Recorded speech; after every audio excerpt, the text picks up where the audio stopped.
Coming up on the Inside Indiana Business Television podcast, important updates to the 16 Tech Innovation District, Fort Wayne's Electric Works development lands an anchor tenant, new homegrown tech looks to better connect citizens and public safety. We get an update at the midway point of the legislative session.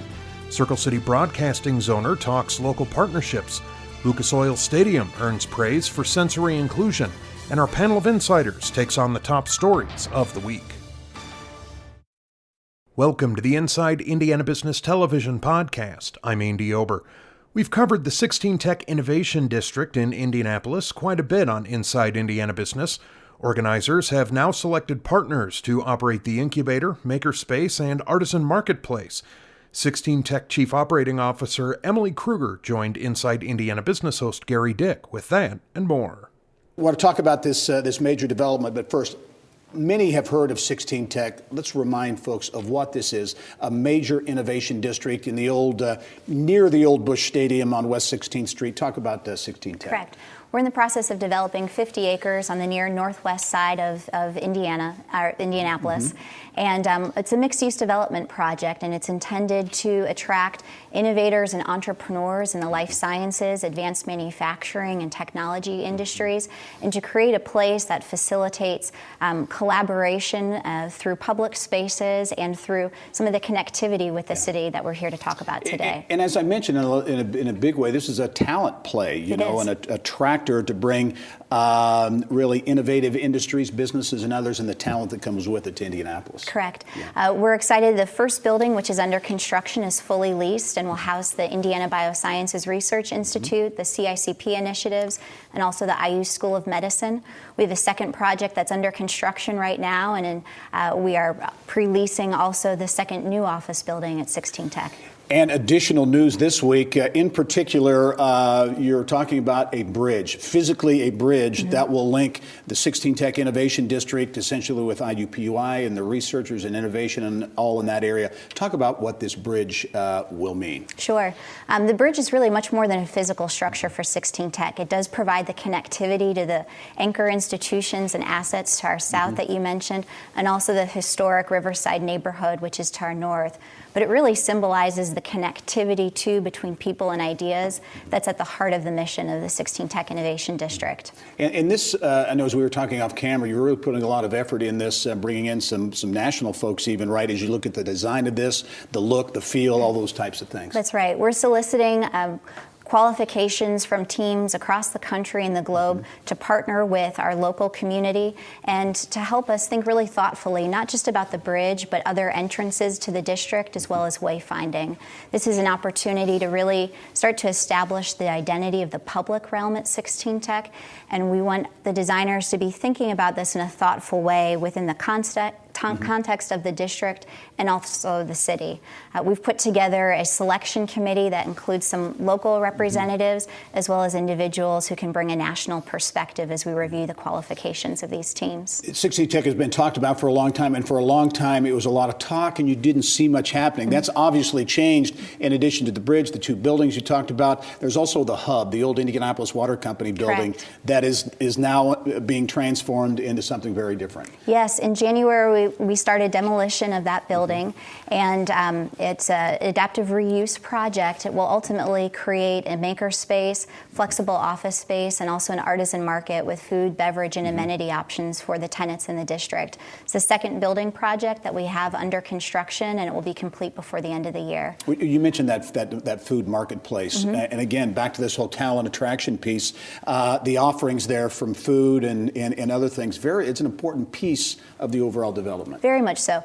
At the heart of 16 Tech is a placemaking strategy that's intended to attract talent. And so that includes the public open spaces like the Central Green that will be at the heart of the district, the walking and biking trails that will connect to the Cultural Trail and others in Indianapolis. And then, of course, people want to know where they're going to eat and drink. Yeah, I know you have some announcements regarding that and also tenants in the months ahead. Emily Kruger is the Chief Operating Officer at 16 Tech. Emily, thanks very much. You're welcome. Transformational project that really now is beginning to come to life, so we appreciate it.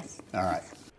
Still to come, bridging the gap between safety officers and citizens, and an update on key bills in front of the General Assembly. But first, The company behind the Electric Works project at the former General Electric campus in Fort Wayne has announced Do It Best as its new anchor tenant. It's a huge step forward for the $440 million development. Inside Indiana business reporter Mary Rachel Redman was at the announcement and has more. It's official. Do It Best is the long-awaited tenant at the Electric Workspace here in Fort Wayne. And developer Jeff Kingsbury tells me that Do It Best signing a letter of intent simply adds confidence to completing the overall vision of Electric Works. When you have the largest private employer in Indiana decide that they want to make Electric Works their home for the future growth of the company, that really says something about not only Fort Wayne and Northeast Indiana, but really the state as well. So we're delighted that Do It Best has made that decision to make their new home at Electric Works. This is the largest restoration project that I think we've seen in the entire state in our history, and that for Do It Best as the first and best choice in independent home improvement in the independent channel to have an opportunity to play a role in the most significant restoration project, it just has such a great affinity of purpose there with why we exist. We're just thrilled with the opportunity. Construction on Phase 1 of the Electric Works project is expected to begin in July. Reporting in Fort Wayne, Mary Rachel Redman, Inside Indiana Business. All right, Mary Rachel, thank you. She also reports that first phase could be complete in early 2022. Also, the Do It Best investment could mean about 90 jobs at Electric Works going forward. Later in the podcast, a General Assembly update at the halfway mark, and we talk about the importance of local partnerships in local broadcasting. But now, Relay, a software-as-a-service platform which aims to connect citizens and public safety in more meaningful ways, has launched out of the High Alpha Venture Studio. The company says it is transforming how citizens report non-emergency incidents. Co-founder and CEO DJ Muller came in studio with more. The way this came about, this Relay app, I think is really interesting and instructive in terms of what's happening in the tech ecosystem in Indiana. But this is an idea that was really spawned in the Fishers Public Safety area? Absolutely. So it's the town of Fishers partnered up with the citizens and the chief of police in Fishers there, and they really wanted a way to help to solve crimes, but also to help the citizens really engage directly with law enforcement to just serve the public better. And that idea took on a form of what they called Crime Watch, and it worked great, and they had thousands of people sending things in, and then that idea got brought over to High Alpha just to see if they could make this into a national platform, and so that's exactly what happened. And you're on the way to doing that right now. So talk about this Relay app, and it's really connecting people. I think the important point here too, these are non-emergency calls, right? Explain how it works. Yeah, that is correct. So what Relay does, it's a free app to download. Anybody can use it to report things directly to law enforcement.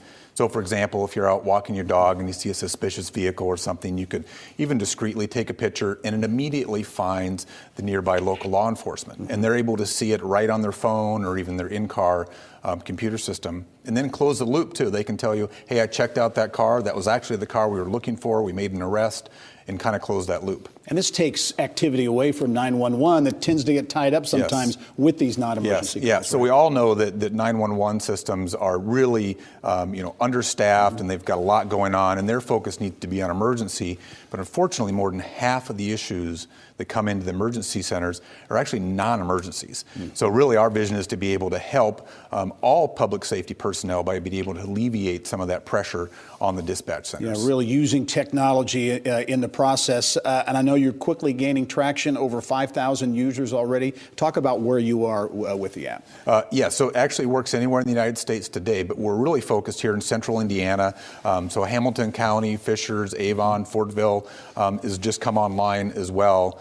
So it's just a great app to be able to get things resolved quicker. We've had arrests made off of it. Porch pirates have been caught. Being able to solve some minor hit and runs. And the officers love getting the pictures. That just really informs them. And again, the scalability. So you see this as scaling up in a big way all over the United States. Yeah, absolutely. We really believe this is a ubiquitous app. We don't want the citizens to even think about, hey, who's responsible for this area? So there's a lot of jurisdictions that overlap. Great fit for public safety. So if you were at a concert and need to reach somebody, this would go to whoever it needs to go to. 20 seconds, DJ, but another example, I think, of High Alpha, the impact High Alpha is having in so many ways on the tech ecosystem here in Indiana. Oh, yeah, it's fabulous. High Alpha is a fantastic partner. They really help us to scale and do things the right way very quickly. DJ Muller is the co-founder and CEO of Relay Software, a very interesting app coming to a community near you probably very soon. DJ, thanks very much. Thank you, sir. All right. Remember, you can catch Inside Indiana Business Television on stations throughout the state every weekend. Head to InsideIndianaBusiness.com to check listings. Still to come, a local TV station owner talks about new broadcast partnerships, and Lucas Oil Stadium gets recognition for being sensory inclusive. But first, the 2020 General Assembly has reached its halfway point. Measures on issues including electric generation facilities, healthcare costs, and film and media incentives continue to make their way through the process. Indiana Chamber of Commerce President Kevin Breniger gives us an update. A short session, midpoint, even though it's a short session, a lot of activity, right? Yes, indeed. There were 913 bills introduced originally in January, 114 passed the House, 175 the Senate, so there's a number of things still alive. The Chamber found itself playing way more defense than we expected at the beginning of this session with some anti-jobs, anti-economy bills.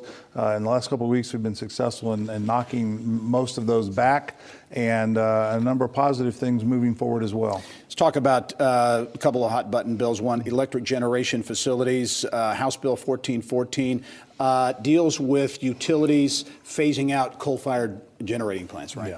Yeah, it does. This has been a rather controversial bill. It's gone through several iterations already. Our organization, along with many others, had a lot of concerns about the bill and the potential impact on utility prices, the impact on utilities to do their own planning and determining what their fuel mix should be in the future. It has been mitigated quite a bit. It barely passed the House. It's now over in the Senate, and further discussions are going on. No, big issue going forward in this session will be health care. And among the items under that heading of health care, surprise billing. A lot of people looking at that. Yes, indeed. And there are at least 2, maybe 3 bills still live on that would attempt to eliminate or minimize surprise billing to employee patients.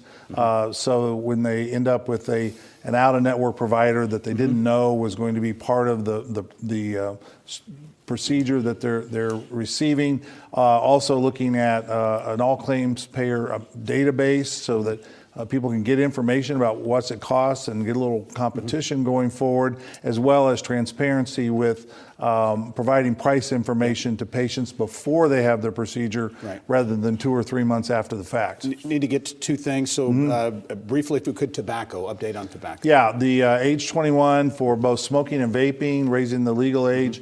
2 bills, one has passed the House, one has passed the Senate. Those bills are moving, and I think will soon be on the governor's desk. So that's where that stands. We're very encouraged about that because tobacco use in Indiana costs Indiana employers $6.2 billion a year. All right, another popular bill, if you will, Senate Bill 262, a film bill, film media production, giving incentives to producers of those. Yeah, I think with the explosion of different types of media, and not just your traditional film studios, but Netflix and YouTube and others, we're taking a serious look at an incentive. Many other states have that and have encouraged and induced a lot of film production in their states. This bill has passed one House and is up for consideration here in the second half of the session. George, very quickly, George, I know making a big business out of it. It's been talked about for many years here. Do you think it's got a chance of actually I think it does. Certainly, it's alive. The fact that it's passed one House gives it some momentum going into the second half of the session. Kevin Breniger, Indiana Chamber of Commerce, as always, great perspective. Thanks for joining us. My pleasure. All right. Later in the podcast, Lucas Oil Stadium touts its sensory-friendly features, and our panel of insiders takes on Indiana's top business stories. But now, Circle City Broadcasting, the owner of MyIndy TV in Indianapolis, has announced a multi-year partnership with the Indianapolis Indians to broadcast 70 games over 2 seasons. It's the latest local partnership for the company, and owner DeJuan McCoy joined us to talk about its growth strategy. Well, DeJuan, you just announced a deal recently with the Indianapolis Indians, substantial 2-year deal, 70 games over those 2 years on MyIndy TV 23. Again, a substantial commitment, but really part of, it sounds like your vision for Circle City TV. I got my start at WTTV Channel 4, which was the grandfather of local sports. If you recall, they used to own the IU rights, Purdue basketball rights, the IHSA rights. So I was fortunate to have that as my training. So when I had the opportunity to buy Wish TV and WNDY, that's the first thing came to mind. Yeah. What am I going to do at WNDY? Local sports. Yeah. So, yeah. In that broader vision and creating a brand, I think that local brand, because it's not just the Indians, that's a big deal. You've got high school sports with the IHSAA, you've got the Indy 11, as well as others. This is part of content, but also creating a brand? Yeah, I mean, I want to be seen as a local TV station. I don't want to be seen as a national TV station. We do more hours of local news on Wish TV than any other station in the country. We're doing about 75 hours of local news. And for my sister station, WNDY, whatever local sporting franchises are available, I'm going to try to go after. Yeah. As you look at local ownership and focus on local around the country in many ways, going away, stations going away from that, whether it's television, radio, certainly newspapers. Your model, your idea, your vision is the opposite of that. Yeah, so what's going on in the industry is a massive shift to consolidation. Yeah. Okay, and the bigger you get, the more opportunities that you have to scale down and do hubbing, if you will. And my motto is not that. I don't want to be a big operator. I like to be a locally owned and operated broadcaster. And for me, I call it a flanking opportunity from a marketing standpoint. I like to do what my competition is not doing because that's an audience locally that's being underserved right now. So that's my overall marketing strategy behind Wish and WNDY. You think the time is right, especially right for that now? There's an appetite for local? Yeah, I think it's really, really primed right now with the streaming services, the over-the-top services, the fact that you can get entertainment-type programming anywhere at any time. Only thing that you can't get live is local sports and local news, or you can't get streaming local sports and local news. So I think there's a niche and an opening for me here in the Indianapolis market. As you look at challenges, you obviously see opportunities with the local focus. What are the biggest challenges being a broadcaster in 2020? So for me, the biggest challenges is going toe-to-toe with the big guys, okay? As you probably know, I'm in a dispute right now with AT&T, DirecTV, and Dish Network. Those guys are tough to deal with, and they traditionally don't like dealing with smaller local companies. And that's my biggest challenge. Yeah, it's part of the landscape, right. Those types of disputes as well. That's right. Let's talk a little bit about DeJuan McCoy. Okay. You're a hometown guy, grew up in Indianapolis, Ben Davis High School, Butler University track captain, I believe, the track team. Talk about your upbringing in those early years, those formative years, and how it's led to where you are today and your success in business. So for me, I grew up on the west side of town, and I grew up running track as a kid. I started running track when I was 5 years old, and I was very, very good from age 5 years old to 6th grade. Then long jumping, I blew out my knee, and I lost some speed, and ran track at Ben Davis High School, but I got faster after I graduated from high school and started Butler University. So participating in sports obviously helped shape me from a competition standpoint. Business is about competition, so that is kind of what drives me. So that, from a youth standpoint, participated in athletics. I was also a debater, participated on the Ben Davis debate team, did well in the state tournament. Those formative extracurricular activities kind of helped develop me into what I do today. Did you have an aha moment when you decided, or you thought, hey, I want to be a TV station owner, not just be in the business, but really own stations? Yeah, the aha moment was when I worked at Channel 4, I was an account executive, and a new owner purchased us. His name is Barry Baker. He was 38 years old, and he came to a sales meeting and said, hey, I'd like to hire salespeople or athletes that want to make a lot of jack. And when I heard an owner say that, I said to myself, wait a minute. He sounds like me. I want to be like that guy. Yeah. And he was a young guy. So from that point on, I was 22 years old when that happened. So I was very indelible at the time. From that point on, I start putting my mind and wills in motion to potentially own TV stations one day. And in 2007, I bought my first group. All right, and you're back home now in Indiana and Indianapolis. Duane McCoy, thanks very much. Thank you, Appreciate Jerry. the time. Thank Talk you to very much. soon. Still to come, perspective on the top stories of the week from our panel of insiders. But first, Lucas Oil Stadium has earned certification as a sensory-inclusive venue by the national nonprofit Culture City. The venue offers noise-canceling headphones, weighted lap pads, and more for guests who feel overstimulated or overwhelmed due to autism, PTSD, or other conditions. Stadium Director Eric Newberger spoke with Kylie Valletta in the Business of Health. So I think the first thing we think of when we hear sensory needs is perhaps autism, but it's not just autism. Tell us about some of the other conditions that may have sensory needs. Well, we've learned through this process that folks who suffer from PTSD, someone with dementia, stroke, other conditions may have sensory sensitivities that something like this can help with. So we mentioned the sensory bags is a new key feature as part of the certification. Tell us about the bags. What's in them and how do they help? So the sensory bags are aimed for folks who might want to stay in their seat but need something to distract or to play with while they're enjoying the event, or it could be used to take to our quiet room to enjoy peacefully. There's headphones that are noise canceling, there's fidget toys, and there's a weighted lap pad that you could actually draw and write on. Right, so you mentioned the bag can really help people stay in their seats and keep enjoying the show if they want, whereas before, really, the quiet room was the only option where they had to leave and couldn't watch the show, right, or not as easily, at least, as being in their seats.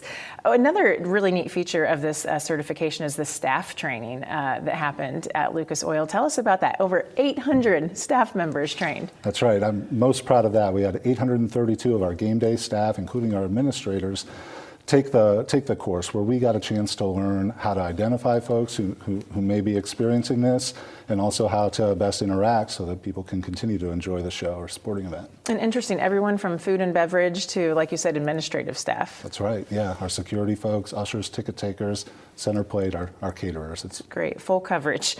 Why did Lucas Oil really see a need to focus on sensory needs? And why did you really want to make it a priority? Well, first and foremost, we want people to be able to come and enjoy an event at Lucas Oil Stadium and make memories. And when we learned that there was this opportunity to make that easier for folks and families who might be coming, who may have been deterred from doing so, we thought we'd like to go ahead and try this. Absolutely, kind of makes it more, not seem as intimidating to go to an event. Two others in the state have the certification, Fort Wayne Children's Zoo and Bankers Life Fieldhouse. Lucas Oil obviously is the biggest public venue in the state. Do you think this really helps sort of set the standard in Indiana and could encourage others to do this? Yeah, we take our status as the largest public venue in the state very seriously, and we know that's a big responsibility. And so we do hope that our leadership on this, along with the other venues that you mentioned, will help all venues in the state become welcoming to folks who may find use in this. Right, and so we mentioned Monster Jam was last weekend, which there is no better test of sensory overload. Lots of noise and action in Monster Jam. What kind of response did you get from families? We had a great response. We had 16 individuals check out the bags. This was the first big event since we started letting people know about it. And so, as you know, enormous part of the experience, sound, light, pyro, right, everything. So this was a good test, and it got really great reviews. And you mentioned Supercross coming up next month. So good news for families who maybe want to try that. Exactly. It's similar in something like Supercross, where there's scents and noises and other lights and flashing sounds. It's a great place to try it. All right. Well, a big achievement at the stadium. Congratulations. And finally, our insiders discuss topics including the progress of the 16 Tech and Electric Works developments. This week's panel includes prolific Chief Financial Officer Almira Mahmood, KSM Consulting Business Development Executive Bruce Kidd, and Bose Public Affairs Group Principal Victor Smith. As I mentioned off the top, two big stories, two big talent attraction developments in the state of Indiana. One in Indianapolis, 16 Tech, Electric Works in Fort Wayne. The other, they've been talked about for a long time. Lots of people wondering about will they happen. Bruce, I'll start with you. I think everybody can probably weigh in on this. Sure. But we've got 16 Tech with construction going up. They're beginning to build a new bridge to connect to IUPUI. Electric Works gets an anchor. Big week. Well, that's a huge development, 16 Tech, because you've got the Bioscience Research Institute there, you've got CICP, you've got innovation with small startups, and then you've got the connection to the IU campus and all the medical resources and research there. Having destination anchor points like that for innovation is huge for our state. And seeing things happen, it's one thing to talk about it, but when people see actual development, actual activity, it kind of... It's real. Yeah, bricks and mortar is real. People want to come. The other big story, the other big development in Northeast Indiana and Fort Wayne, Electric Works getting an anchor tenant. Do It Best, one of the state's largest private employers, committing to that project. So for that community, that region, that's another big talent attraction project. Absolutely. So Fort Wayne used to be a city that was more of a pass-through city back in the day, right? And now with the presence it's gotten, and it's grown so much over the years.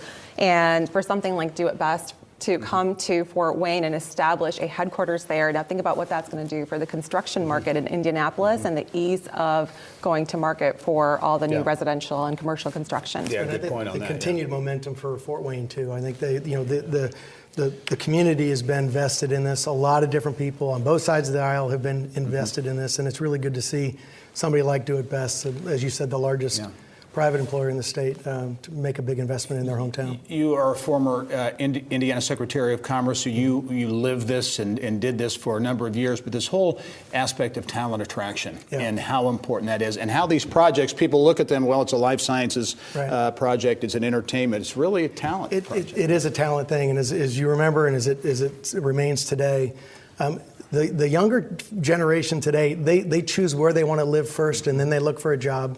So it's really critical to companies to make sure that they can locate in a place proximate to where people want to move.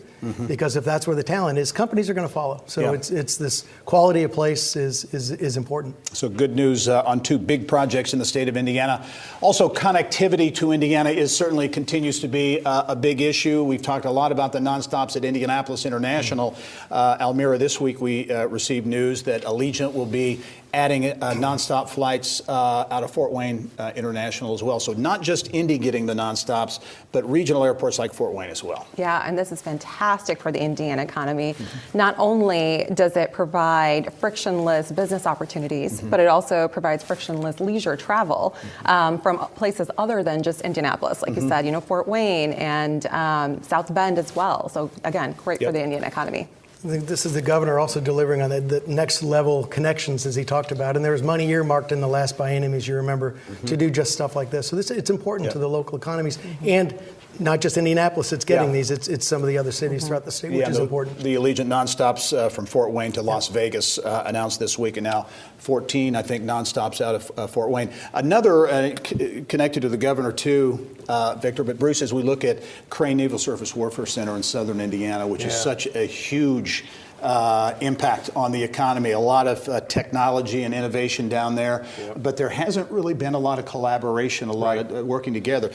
Memorandum of understanding signed this week or this past week with the communities, with Crane and others to get along. Yeah, it brings that whole group together for one purpose, which is to build that part of the state's economy, but also help the entire state, because there's incredible technology at Crane. It just the amount of research they do and the amount of products that come out of there for federal government use, but also private sector use, is pretty astonishing. Victor, what do you see as a possibility? Because I know the governor has really looked at that in the defense and and the governor, and I forget if it was tripling or quadrupling, but his goal for really ratcheting up the amount of defense contracts that Indiana companies participate in. And I'll tell you what, the other thing too is that what this is also doing, this development in NSA Crane, it's providing assistance to those Hoosier companies that want to get involved there. It's such a quagmire. It's so difficult sometimes to navigate through the federal procurement. Yep. So having people that are there to almost as ombudsmen that can help do that, I think the governor's smart in doing that, because that really enables that. When a lot of people otherwise would be paralyzed, how do I even go about doing this? So it's a good development. Yeah. Absolutely. Another development in the past week regarding jobs deals with a transportation change at Indianapolis Public Schools. The current provider, an Illinois-based company, Durham School Services, losing that contract. They'll probably lay off 500 or 600 people as a result of that. A new company, Cincinnati-based company, will be coming in to replace them. Savings there. Perhaps some of these people will be hired there, but a change that IPS sees as a money saver. Right. So it is very unfortunate that there are about 500 to 600 jobs that are impacted. We have yet to find out if First Student will go ahead and accept those employees. On the flip side, it is a great opportunity for IPS. $7 million of savings is pretty substantial, and that can be reinvested back into IPS schools for great purposes. Yeah. As we look at technology and innovation in the state, Indianapolis becoming really tech hubs in the Midwest here, and the annual Academy Awards, if you will, for technology, the Mira Awards, will be coming up in this spring. This week, the nominees were announced. 130 nominees from all over the state of Indiana will be at this event. Almira, as you look at this event, I mean, it's always great to be recognized, but this has really become really a magnet for innovators and entrepreneurs from all over the state. Absolutely. I mean, Indianapolis over the last 20 years has really changed its identity. You know, it has become a city where startups are not just beginning, but they're succeeding and they're drawing attention from the nation. And Indianapolis is really becoming almost a rival to the Silicon Valley type cities out there as well. So for this is fantastic for Indianapolis. Also want to touch on, before we only have about a minute, and Victor, I'll start with you, but HC Tavern, Hughes Culinary, HC Tavern and Kitchen will be the next to open in the Fishers, the Yard district there. Yeah. Big development that continues to grow. Huge development. As I mentioned before, I actually had lunch with Mayor Fadness this week, and he's focused. He's laser focused on this as a talent attraction for the city of Fishers, right? So part of his hook is developing these culinary experiences that are going to attract people, right? So that's part of his strategy, and I'll tell you what, it's working. It's pretty compelling. Almira, we've only got 30, but to kind of add on to that, how important are those the restaurants, the entertainment venues to that process, that whole talent attraction? Yeah, no, great question. Fishers is constantly recognized nationally for being the great place to live, great schools, having a lot of disposable income, and places like that are great for these test concepts. So it's going to be really great to see what happens to Fishers. Very good. Almira Mahmood, Victor Smith, Bruce Kidd, thank you all for joining us on The Insiders. We'll have you back again. That wraps up this week's Inside Indiana Business Television podcast. Remember, you can find all of this week's TV segments, as well as the top business news from throughout the state, at InsideIndianaBusiness.com. While you're there, you can also subscribe to our platform of free e-newsletters. This is Andy Ober for Inside Indiana Business.